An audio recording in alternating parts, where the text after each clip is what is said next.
CCCR, or Centre for Creative and Cultural Research, investigates the ancient, innovative relationship between social culture and creative production. Based in the Faculty of Arts and Design at the University of Canberra, we generate scholarship and artwork in a wide array of humanities, social science, applied and creative disciplines. You are listening to a fresh presentation from the CCCR's Culture and Creativity Seminar Series. To learn more about the Centre's work, please follow the links in the program notes. This podcast was recorded on the unceded lands of the Ngunnawal and Ngambri peoples.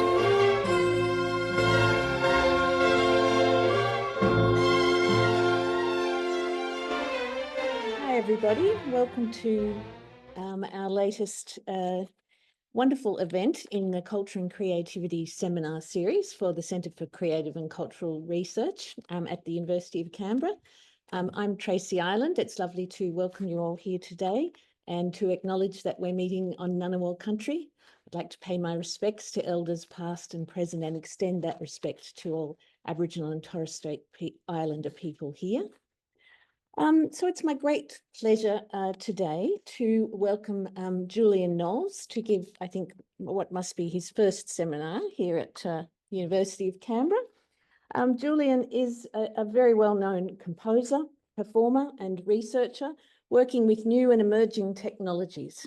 So Julian's research-driven music and audiovisual works have been presented at many prestigious and high-profile events and venues around the world, such as the San Francisco Museum of Modern Art, Audiosphere, Musée Reina Sofia, Madrid, Experimental Intermedia, What is Music, Australian Perspective, Liquid Architecture, the Melbourne International Film Festival, Vivid Sydney, and the Sydney Opera House.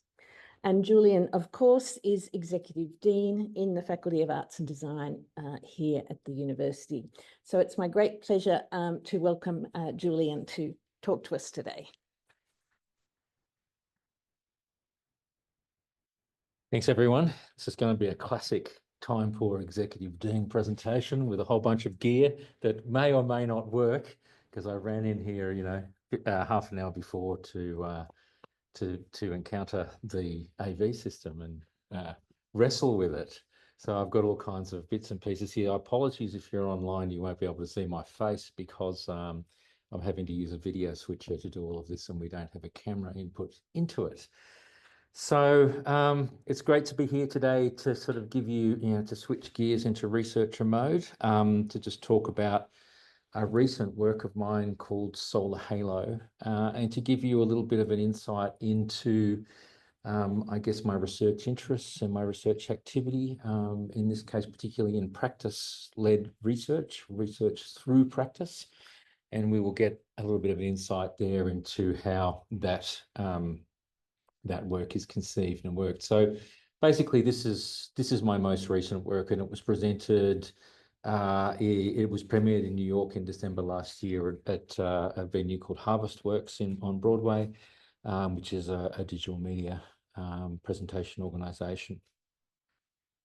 So just a little bit about my background. So I must be getting old now. I've been spending about 30 years in the field of music, audio, art, digital and experimental media, and so my original disciplinary background was in music, but my interests were very deeply inside technology. And when you get your head inside technology from any discipline, you encounter many other disciplines. And that's just the way that it works, because once you start working with sound, you start in computers, you start working with video, graphics. I think those of you in the room who work with computers and technology will know exactly what I'm talking about.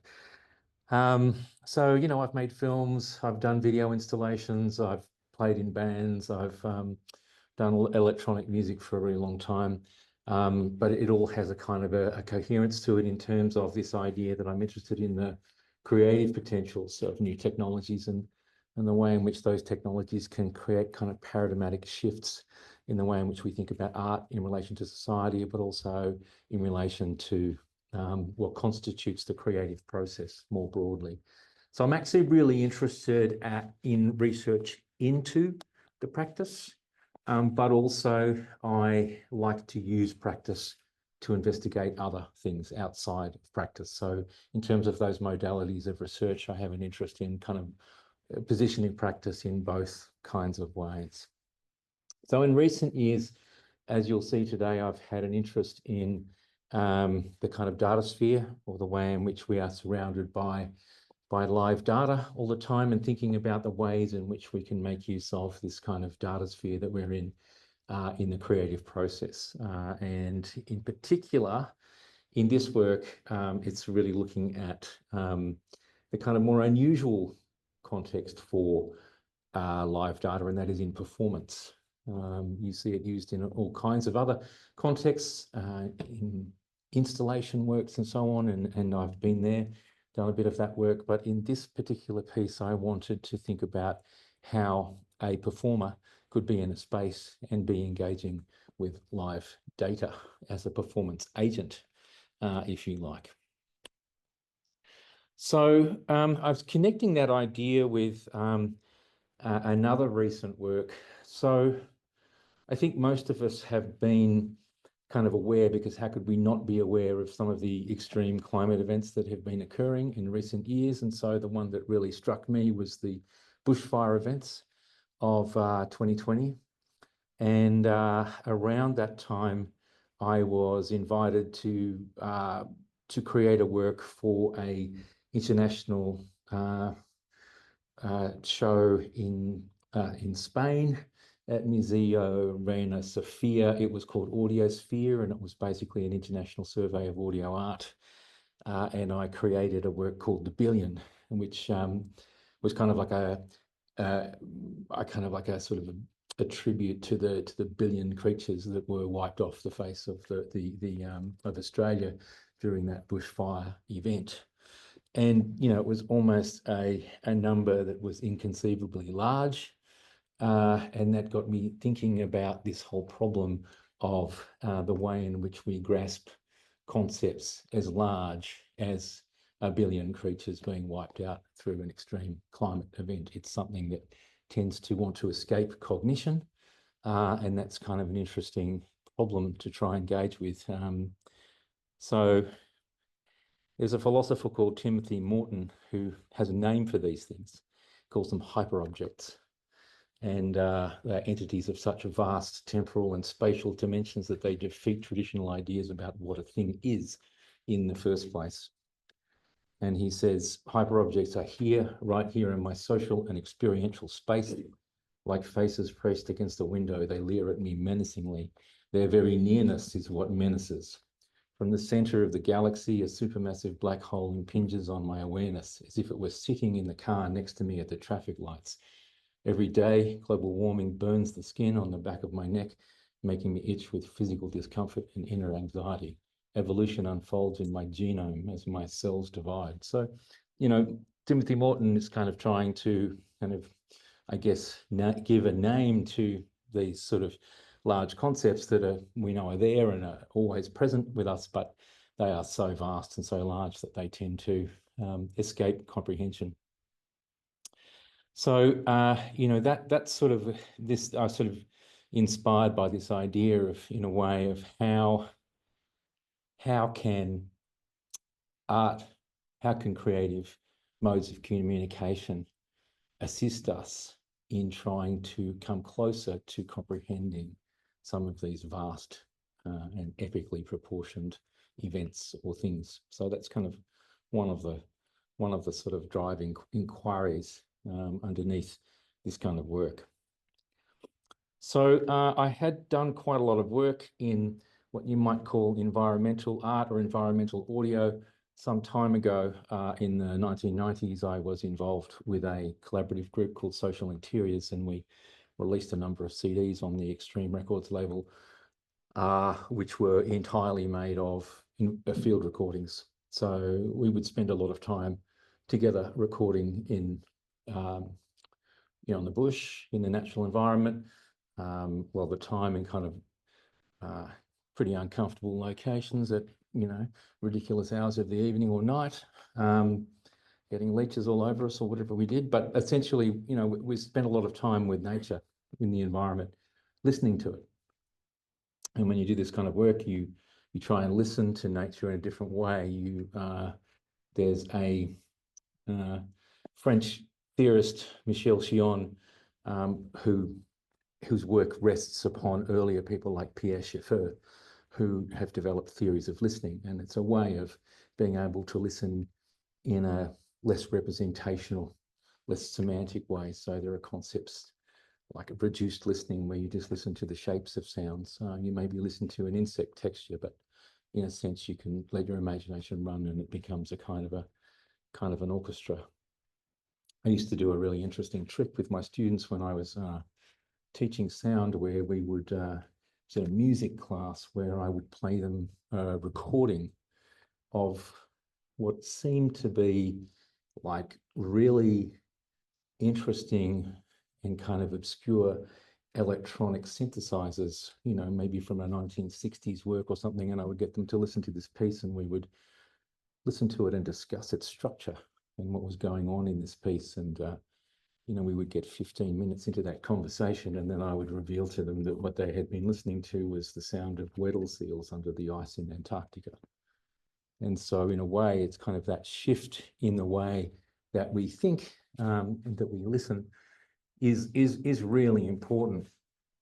But it also gets you thinking about context being really important in work, and the way in which we can think about our environment in relation to an artwork. And there was some pretty important works in the kind of mid-1950s along these lines. So perhaps one of the more famous ones was Robert Rauschenberg's white painting from 1951. It's in totally white painting.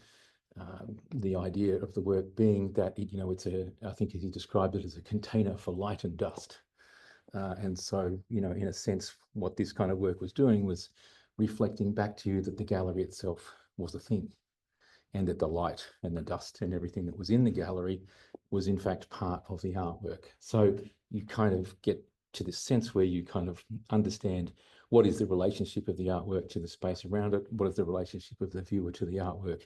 It gets you thinking along those lines. But, you know, white painting was pretty important work in terms of trying to flip the lens on what an artwork is, and flip the lens around, you know, how an artwork exists in relation to those things around it. 1 year later, John Cage, not coincidentally, probably because, you know, he was aware of Rauschenberg's work, composed a piece of music called 4 minutes and 33 seconds, which was a silent work. And you can see the score for it there on the screen. And it was performed. I think it was first performed by the pianist David Tudor. And in the work, the pianist comes out on stage, lifts the lid on the piano, and plays nothing. And you know, people shuffle in their seats and cough, and you know, you can hear the traffic from the outside or something on the roof or whatever. And again, once again, it kind of in a sonic way, you know, in a musical way, it draws attention to, you know, to that kind of flip that Rauschenberg was doing with the white paintings. So these are kind of important works to make us think about the way in which an artwork relates to its environment. So if we think about it in broader terms and we zoom out, we're thinking about context responsive art. Okay, and in the 1950s and so on, you know, that context responsive art was often responding to physical spaces, galleries, concerts, and so on. But in kind of the current environment, our context is also electronic. And so we constantly have data kind of circulating around us at all times through all the Wi-Fi that's in this room and the networks. So basically, you know, if you think about context in a 2024 kind of way, you have to be thinking about the datasphere at the same time as you're thinking about the kind of, you know, physical world around us. So, you know, that makes us think about, well, okay, how do we think about data as a context in which we might be able to make work?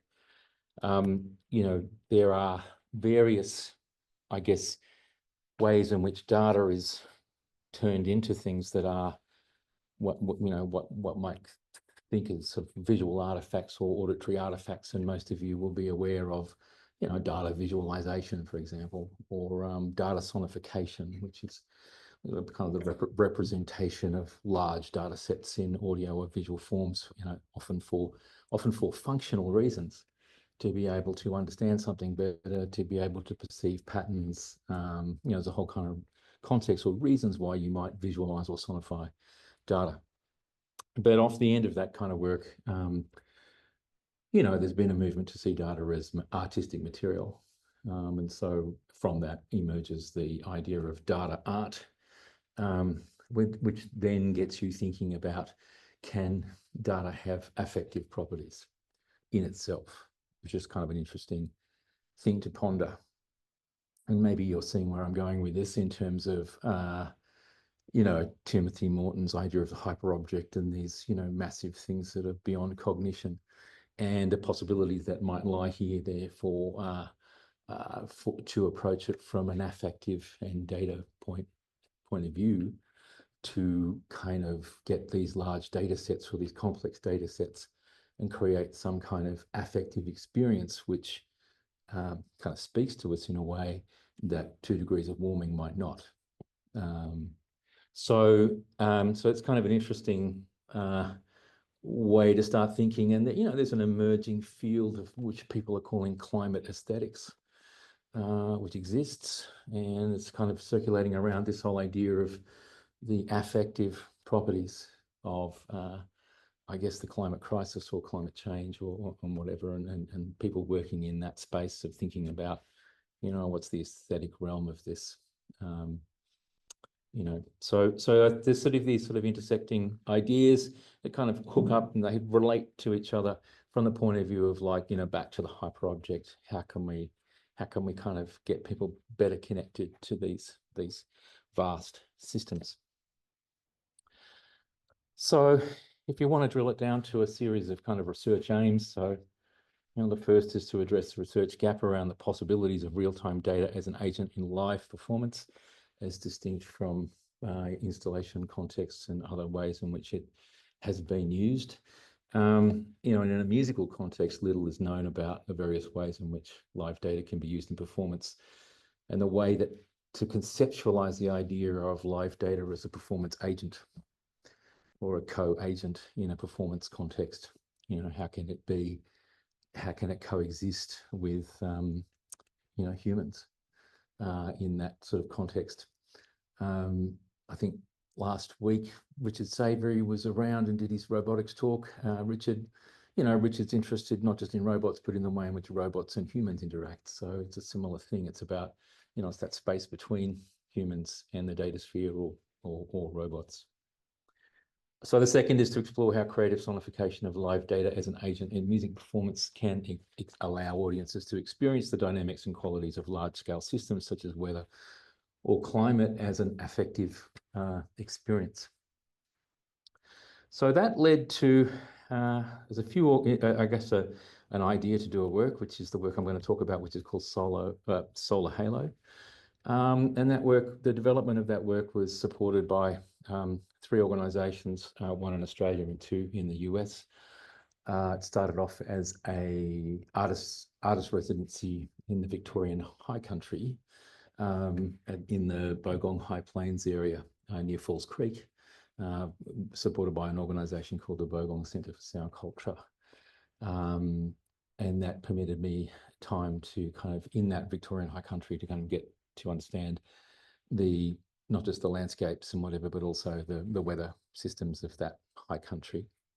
And the US partners, Experimental Intermedia Foundation, was the presenting organisation for the series where I premiered it, and Harvestworks Digital Media Centre was the venue. So they were the project supporters. I would like to acknowledge the support and help of those 3 organisations. So essentially, the work Solar Halo is a work, well, it's on the tin in the title, isn't it? For 16 weather stations and live performer. So this work draws upon live data from 8 weather stations in the Victorian Alpine Country around the Bogong High Plains area, and 8 weather stations in New York City. And so the performance was in New York City in December last year, which is kind of midwinter, East Coast US. And so the data from, all the performance was in Manhattan. So from 8 weather stations in the Manhattan kind of and the surrounds area, and 8 weather stations across the Victorian Alpine Country where it was kind of midsummer in December. So it's kind of like a dialogue between the weather systems of these two places. So if you, in kind of, plain terms, I mean, a lot of weather data is captured. It's captured at different speeds by weather stations. Some of it is captured almost momentarily, like wind speed and direction. Temperatures fairly quick. Other things are much slower. So, the data comes in at different speeds. Different weather stations have different speeds of updating and so on. But essentially, you can wind up with more or less continuous data streams for functional purposes that you can be getting current conditions from. So essentially, the weather station is pumping out data. Most of that data is connected to the internet. So almost all atmospheric weather stations beyond any level have a capacity to connect themselves to the internet, and there are a number of global networks for the sharing of weather data. I used one called Visual Crossing, but there are a bunch of other networks. Interestingly, in the time of making these works, I've had to hop networks a few times because data is valuable, and people, where they used to give you free access, lock you off and make you want to pay a lot of money to get this data now. So the first system I was using, I had to jump from because they wanted large amounts of money. However, I did get around that because if you buy a weather station and you become a contributor to the network, you can get data down from. So in my house in Sydney, I have a weather station in the backyard, which people think is pretty weird, but it gets me free data, so it's good. All right. So basically, the concept of the work is that if you think about the sort of creative act or the compositional act, in this case, it is partly about making software. So it's kind of coding or making software as a creative practice of its own, because in a way you're building the engine or designing the system through which things happen, right? I think for those of us that work with technology, this is a familiar concept. It's quite interesting when we talk about the artifacts of research and non-traditional research outputs, that, software can be an output, although a lot of people outside of this area don't really see that. I kind of see it like an instrument, right? So it's like building an instrument, basically, is the process. It's a long and laborious process that sends you a little bit mad, takes a long time, but when it's finished, it's a beautiful thing, and it can be used for different purposes. So essentially, there are kind of two elements to it. There is an audio element and there is a visual element. And the data from the weather stations is driving both the audio and the visual elements of the work. So in that sense, it's both aspects of it are dynamic and weather responsive, and then the live performer jumps into that kind of like an environment.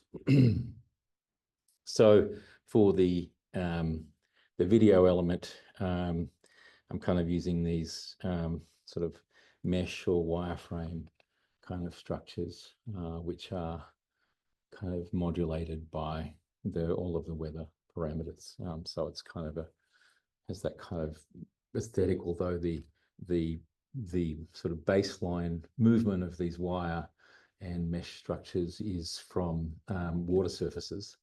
And then the way in which the wireframe gets deformed and the parameters around are driven by all of the weather elements on top.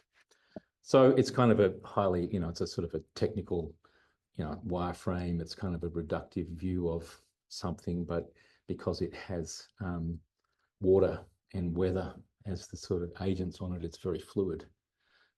So it's quite an interesting combination of sort of high tech, but also quite languid and fluid in terms of its movement. So yeah, but basically in that environment, in the environment study, use of programming, I can work across, this is back to the interdisciplinary thing, I can work across the audio, music, video domains with, you know, they're kind of porous to each other in terms of the way that data comes in and out of them and affects them. Okay, so in technical terms, those of you who are nerds, I know there's always nerds in here. You know, this is the kind of process workflow. We have weather stations out there. They're connected to the internet. I make API calls, application programming interface calls to them to pull the data down, and then that comes into custom software, and then all those individual bits of data are passed out from a big bundle into their constituent elements, and then each of those elements is then fed to whatever I want to feed that to. You know, solar radiation could, you know, make a sound brighter or darker or something like that. You can be as literal as that, or you could be more abstract. That's part of the creative process. And then off the other side of it, as I say, the live performer is in there, not quite sure what the weather is going to do on the day. Each performance will have a slightly different outcome depending on the weather conditions at each location and the stations. So you don't quite know what you're going to get once you get in there. So yeah, so it's all passed out to all of the different elements, and then basically I feed it into a piece of software. I mean, this is the top level of it, and I will give you a bit of a look through it. But I've sort of built the top level of it because it's what I see on one screen when I'm performing. It just helps me locate what's going on. So, you know, it's a series of, I can see all the data control messages flowing in and out of things. I can see if there's a problem. Also, I can interact with it in various ways by, you know, using controllers or other things that I have there for live performance. So yeah, so this is, you know, as I say, this is an artifact of the creative process. Those of you that do this work, I don't know, there's a number in the room, will know that, you know, this is kind of a bit like it's a bit like yeah, it's like learning any sort of creative process or any kind of art form. You have to, you know, you have to teach yourself how to do this stuff, and you know, you get better as you get each work you make, and you know, it's that interesting kind of nexus that you sit between artist or programmer, and how far do you go down rabbit holes, and you know, it's an interesting, because you can spend a lot of time down those rabbit holes, right? And not make any work.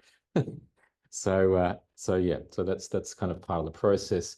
I will give you a bit of a look through the way that the system works. But yeah, it's it's got all kind of different blocks or components that all do kind of different things from it. So I'm going to so in the actual performance, I don't have very good stills from this, but essentially, yeah, it's live performer with video. So this is a couple of stills from the performance at the end of last year. So, you know, some of the challenges of doing this kind of thing is you know, it got me thinking about the problem of hyper objects in a way. It's not just how vast the hyper object is in terms of, you know, it's sort of apparent scale. It's also the temporal aspects of, you know, I mean, things like, you know, climate change is slow, although it's kind of quick in one sense, because in our lifetimes it's, you know, it's got quite a bit warmer, but people don't notice it happening. It's slow enough for people not to really kind of appreciate that it's going on, and that's sort of one of the challenges, is this sort of temporal part of it. And in terms of the creative process, that's also you know, challenging in a way, because you know, some parts of weather are quick, you know, depending on the day, like wind, that kind of stuff. And then, you know, stuff like temperature is slow. barometric pressure is also really slow. So there are different kind of temporal structures that sit within a climate system or a weather system that you sort of have to try and figure out how to deal with those different speeds happening at the same time and make them kind of useful in a creative work. I mean, there's a lot of people that have done sort of temporal works like, you know, using the data of glaciers melting or something for 20 years and created an audio work or something, or a visual work of 20 years of melting, which it's just cool. It's kind of good in a way that helps you comprehend that sort of slow thing in a way, that temporal, by speeding it up. But in this work I was committed to liveness as an idea and also just as a sort of from a performance point of view, not quite knowing what you were going to encounter at the time, because it was, you kind of giving yourself over to the weather system at the time and the prevailing weather conditions at the time of the performance. But that's sort of an overview, I guess, of the whole system. What I'm trying to do, as I say, is kind of get this sense of connecting us affectively to something like a weather system. It's a bit hard with a small excerpt like that, but the original performance is like, I think, 55 minutes. So it's quite sort of immersive, and you're going through all of the 16 locations. And each location, the way I kind of did it, is kind of like a different micro environment. And then it's kind of, you arrive, it's like you're landing your spacecraft, wherever it is, at JFK, on Wall Street. And then that's an environment, and then stuff happens. So it's kind of like episodic in that way, in that each weather station has a world that's associated with it. And then, the weather drives that world on the day. So that's probably a reasonable overview. Has anyone got any questions that they want to ask? Let me just check for all the Zoom stream people. That's not very interesting at all. So yeah. Starting from nothing, I would have thought with so many streams you would have got like a destructive interference or a white noise when you integrated them. I think because what we're talking about here is that the actual data is used. The best way of thinking about it is like a control system. So it's like if I have a synthesizer or an instrument, then maybe, temperature is controlling just a pitch, and solar radiation is controlling, I don't know, as I say, the brightness so each of the elements is kind of like just controlling something. So rather than the kind of data sounding like data itself and just being, like listening to those of us that are old enough to know fax modems, rather than listening to the sound of data, which is a whole other thing. It's these little bits of data that are just moving around parameters. I mean, there are computer controlled pianos. So what I could do is I could connect the system up to, a computer controlled piano and have, same thing, like the piano is getting played by the weather elements by just extracting little bits of data from it. Computer controlled pianos are cool, by the way. We don't have one. Maybe we should have one. No. Thanks. I love the music. Thanks. I'm just trying to understand what the live component is. So just going back to the first little section you played us, you have that kind of droning pattern. Yeah. Bass, kind of sound again. Yeah. What kind of part of the weather was that? So further on, you can kind of almost guess what some of the different sounds are supposed to represent. So yeah. Was that a particular, say, temperature or wind coming in, and then you're assigning it a certain sound? Yeah, so basically the rather than being completely representational, right? Like there are, I think I described before, there are audio scenes, if you like, that have sound elements within them, and the weather data is controlling those elements and doing things with them rather than directly sonifying, let's say, wind going or something like that. So it's more like this shapes. I'd have to have a look. Yeah, I'd have to. It's a mixture. So basically, all of these sound materials for it are a mixture of field recordings some of them from the Victorian High Country, and basically electronic sounds. I mean, I'm kind of interested in that sort of ambiguous space between, are we listening to cicadas or a synth, or you know, it's just that whole thing of where you're not quite really sure what it is that you're listening to. So yeah, so the way that the audio scenes work is that they have audio elements within them, but the weather is, if you like, it's conducting those elements, is a better way of thinking about it. So the live element is you mixing rather than. So the live element is I have control over the top of, so I can manipulate parameters live alongside it. So in a way, you know, I can work with the weather or against the weather or whatever as it comes in, and there are certain elements that are just me and not the weather. Have you done it with I haven't got that yet. No, I did actually, when I first thought about doing it, I thought about, I mean, there were a few, I didn't have budget really. There were a few musicians in New York that I wouldn't have minded like having in, just to sit in and play. So that maybe that's another iteration, is having like a ensemble of live players, and doing the same thing, but with, you know, 2 or 3 players. So that's definitely in my thinking. There's a few musicians that I know that I've talked about collaborations with. So there's a percussionist, a drummer called Robbie Abername, who works with kind of like robotic drums. Like he's got like all these kind of, he's got a computer, but it controls all of these kind of beaters and drums and stuff like that. So Robbie and I have talked about maybe doing a collab with his drum setup, which could be quite interesting. So whether playing their drums. Yeah. But what I'm trying to get to is, I don't think that you there's like choosing which element that you respond to create the environment you think I'm going to respond to, or how is it that you and I can have the same ability? Yeah. With data sets, which probably are relatively similar. It is a curious thing about that. Like, how do you create a sense of place, you know, in an auditory realm? You know, you know, I spent a bit of time there, and I spent most of the time I spent there, I was on my own in the, you know, wandering the high plains or in the bush or through the hydro kind of stuff, screens and stuff like that, and you know, and recording and listening to it as a sort of a sound environment. But also it's a pretty amazing visual environment as well. I mean, that whole False Creek, you know, High Plains area is just amazing as a piece of landscape.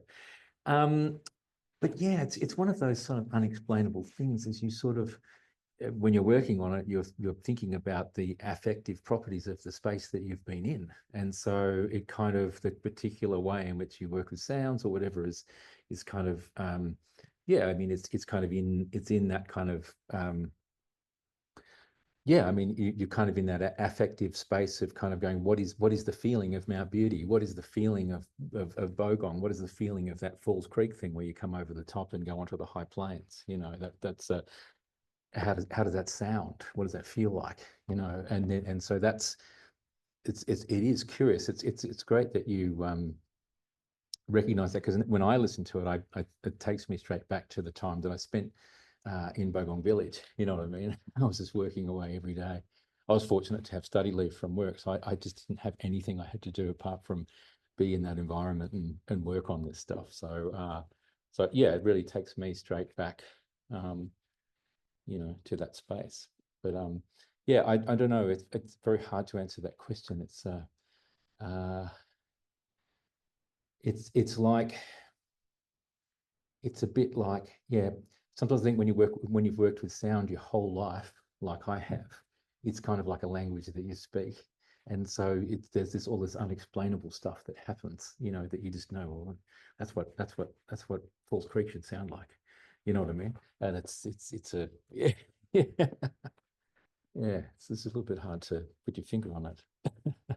And what is the protocol, for example, if that the sort of temperature is rising? Is there any sort of visualization rules that you integrate into your program? I'd have to look into my software, because when you're down the rabbit hole, it's But you know, there's a whole lot of different. When it's a mesh structure, you can open it up, you can close it down. The dots can be bigger or smaller. The speed of movement can be faster or slower. The deformations can be deeper or shallower. There's a whole lot of different kind of parameters. But essentially, you work with it on a 3D plane, and then you have all of these, you know, input elements, and I'm just mapping them to that. I can't remember what. Because there's, you know, hundreds and hundreds of these mappings. I can't remember exactly, you know, which one, but the concept being that different. So when you pass it out to humidity, temperature, wind speed, direction, all that sort of stuff, then it will affect different aspects of the mesh in different ways. But to my earlier point about speed, you're looking for things that happen quickly enough to have an effect, where other things are kind of more state-like. So, you know, barometric pressure might be, you know, a point on the color wheel, or I don't know. It's something that is more like just sits there, and different from performance to performance, but it's not going to, barometric pressure is not going to rise or fall in an hour, you know. So you kind of look for matching the speed of things with the parameters where it makes sense, you know. Thanks. Julian, I was wondering, have you ever performed it where there's been extreme temperatures or very turbulent temperatures? And did it create? Yeah, I haven't yet. I mean, to be honest with you, I've only performed it live once, which was the one in New York. I'm going to have another crack at it on Sunday, where I'm doing a streaming performance. So I'll have to tweak it a little bit more. But one of the things that I would love to do with this work is take it to Antarctica, and maybe, you know, do it in super cold climates, but also in Antarctica. From speaking to scientists down there, they have a whole lot of really great data, like they put weather balloons up, and, you know, like there's a whole lot of really great stuff to work with down there. So there's a Australian Antarctic expedition, Australian Antarctic residency, artist residency that you can go for. I won't be getting leave anytime soon, just by the way. When I finish my term as dean, I'll, you know, we'll do a partner program with the Antarctic division. That'd be a great way to get down there. I was thinking the hurricane in Florida. Oh yeah, like that, like massive. Well, again, about the hyperoptic thing, the amount of energy that's in one of those things, right? You just can't really comprehend that, and like the scale of, like, you know, the energy and force. Well, yeah, I mean, like now that I've built the system, I can API call anything, right? So basically, I can hook it up to, you know, it could be traffic, or, you know, I was talking to someone in our democracy research center the other day. So like elections, you know, that kind of stuff. So any real-time event, we could be looking at, you know, and effectively rendering. So yeah, but it's a good point. I mean, those really huge events, and also looking for what they feel and sound like in terms of patterns. You know what I mean? Because they might have a different shape to them, right? Yeah. No, I mean, it's interesting. I mean, it's sort of endless, the possibilities in terms of the data sets. I originally started this project, sounds weird. I started it during COVID, and I started sonifying the COVID data. So, which was fast enough because, you know, all the deaths and the infections and the recoveries and it was pretty quick. So the World Health Organization had like a data point where you could API call all the real-time COVID data. So I've got this version of it which runs on COVID data, but of course that time is kind of past now. But it was good at the time. Thanks for that. Just a technical question around the visuals. Is it generated from a singular audio input, or are you attenuating the channel? So there's no audio going into the visuals, it's only data. So the let me have a look at the.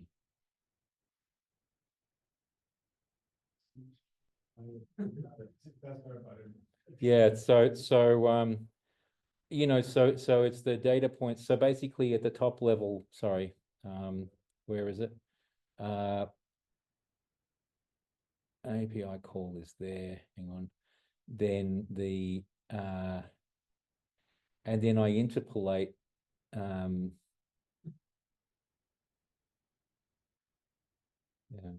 stop moving for a minute now.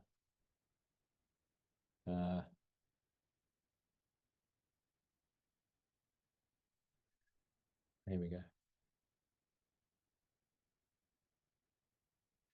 So so basically you get 2 data points and it interpolates between those 2 points, right? So it might take, 2 seconds or something for an update to come, and then between point A and point B, it'll interpolate between those 2 data points.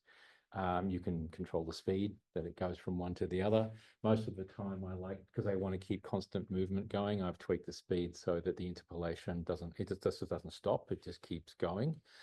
And then I can scale that data before sending it to something like mesh size or whatever it is. So it's basically just plugging the interpolated weather data into the mesh generator rather than going through the audio.